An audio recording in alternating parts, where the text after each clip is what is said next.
And now, it's time for SPG, as in Super Pagganern Secret Files. Lumuhod ako sa harap niya habang tinatanggal ang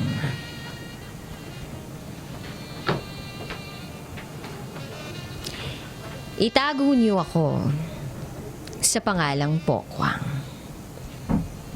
Una sa lahat, hindi ko po kamukha si Pokwang dahil mas maganda siya sa akin.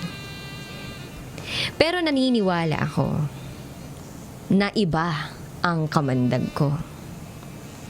Iba ang kamandag ng lola niyo dahil nakabingwit ako ng isang lalaking may itsura. Ang SPG secret file ko na ito ay nangyari sa akin 8 years ago. Meron akong boyfriend, katulad ng sabi ko, may itsura siya. At siya ang una ko. Matanda ako sa kanya ng 1 taon. Nasa legal age na rin kami noon, parehas. Siya rin ang unang nakadissect ng katawang lupa ko. Naaalala ko pa nga nung una naming ginawa. Lumuhod ako sa harap niya habang tinatanggal ang kanyang sinturon. Para bang parehas kaming nangangapa kung ano ang dapat gawin. Pero naging successful naman kami. At nagtuloy-tuloy ang aming bakbakan. Tuloy-tuloy ang relasyon namin. Hanggang sa umabot na nga kami ng 6 na buwan. Kaya lang, hindi alam ng mga magulang namin na meron kaming relasyon. Summer noon. At alam natin na kapag bakasyon, marami sa mga lalaki ang nagpapatuli. Ang nanay ko po ay midwife. So allowed siya na magsagawa ng circumcision. That time, unang beses, kumbaga, first time kong makakakita ng live na pagtutuli.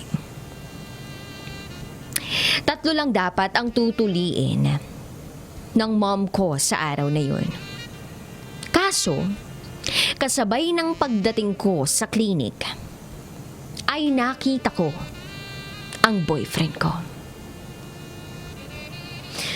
Nakanang tuts!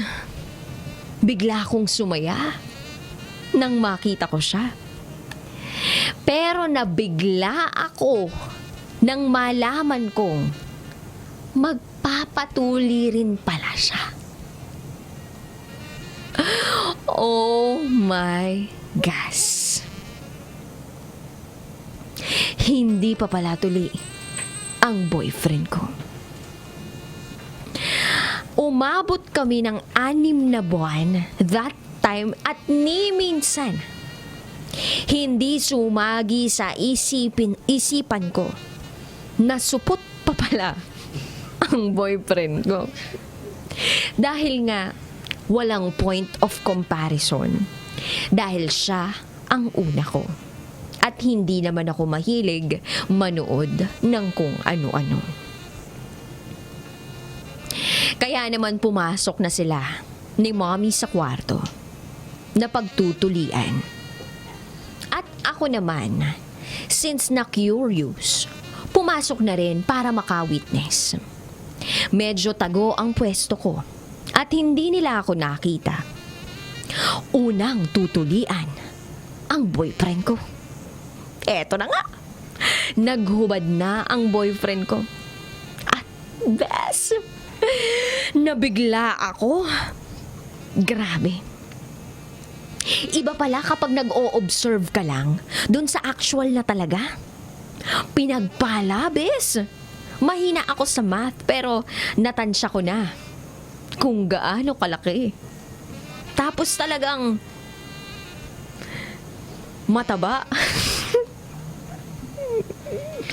Lumabas na ako at nag-antay ng tinawag ako ni Mama.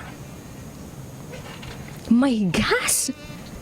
Tinawag ako ni Mama.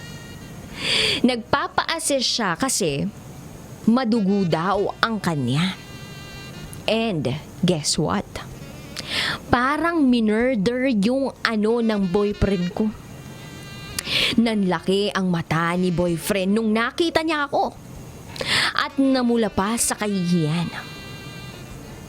Napatawa ako sa sinabi niya na, "Ate, huwag niyo pong hawakan yung ko."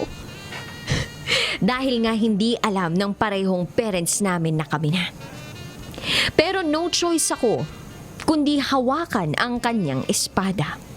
Kasi nga nag-a-assist ako. And guess what uli? Namumula na ako sa sobrang hinaya. Namumula na ako sa sobrang hiya. Hindi ako chinat o tinext ni Boy Fee after a few days. Siguro dahil sa kahihiyan. O baka dahil sa nahawakan ko ang kanyang alam nyo na. Sa kasamaang palad po, nag-break kami after few months. At habang tinatype ko to, naisip ko na sana pala kinuhaan ko siya ng picture habang tinutuli siya. Whole body at saka close up. Sana. Sayang, no? Meron din sana akong pang-blackmail sa kanya para hindi niya ako hiwalayan. PPS. Girls, nakakita na ba kayo ng tinutulian? And PPPS. Girl, baka mamaya, yung una mo, hindi pa pala tuli. Pero wala namang problema doon. Dahil kahit hindi tuli, nakaka-jaundice din. Wala lang, na-share ko lang po ang aking SPG secret file. Dahil panahon na naman po ng summer at panahon na naman po ng Oplan Tuli. Ako si Pokwang at ito ang aking SPG secret file.